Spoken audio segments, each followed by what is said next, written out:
Alright, sorry about that. I'm going to give a quick rundown on some World War II pistols. This is a Soviet-made Nagant 1895 pistol. This is not unlike what a lot of people were using at the time.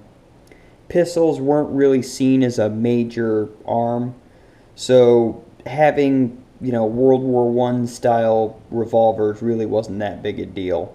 Most people did it. They were simpler to make often because you just need to mill out a couple of blocks of steel and there you go, you have a pistol.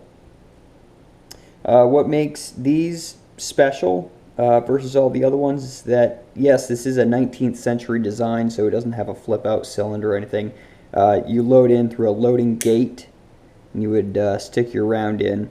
This has a 7-shot cylinder because the rounds for these are so narrow, but they're also special because that bullet is inlaid inside of the cartridge and it's got this sort of tulip shape. That is because at the time in the 1890s it was believed that gases escaping between the cylinder and the barrel of the gun were causing drops in pressure and reducing accuracy. We found later on that it doesn't really make any difference, but at the time they wanted a fix for this. So the Nagant brothers came up with this design, which when you cock the hammer has a block that pushes this cylinder forward and engages the back of that barrel. And this round, this specially made round, would make a seal against it. This actually makes it one of the only revolvers in the world that can have a suppressor fit on it. Anyway, this is also the old style. They used to actually stick the firing pins on the hammer itself instead of having the hammer just hit a firing pin that was already inlaid inside the gun. This is an original 1942 production, just in case you didn't notice that. They're simple, they're not very powerful. The Soviets made a lot of them, and it was really just the fact that they could make a lot of them that they did.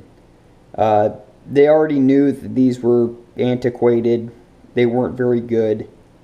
That's why they designed the TT-33. This one is actually a Chinese one. That safety is not original. That was just put on there for the sake of importing it into the United States, because that's what our laws were like back in the 80s. But they designed this TT-33 based on John Browning's designs that went into the American 1911. Obviously this is a modern 1911, but in concept it is the same as guns that were being used during World War II, aside from the fact that it is shorter than World War II 1911s. Those would be about that much longer. And obviously they wouldn't have rubber grips, they'd have more of a wood grip, similar to the Nagant pistol here. But while these are what you call single action, the trigger, cannot fire unless your hammer is cocked all the way back. Put that up for safety. Same with this one. Nothing happens. You got to actually cock the hammer back before you can fire it.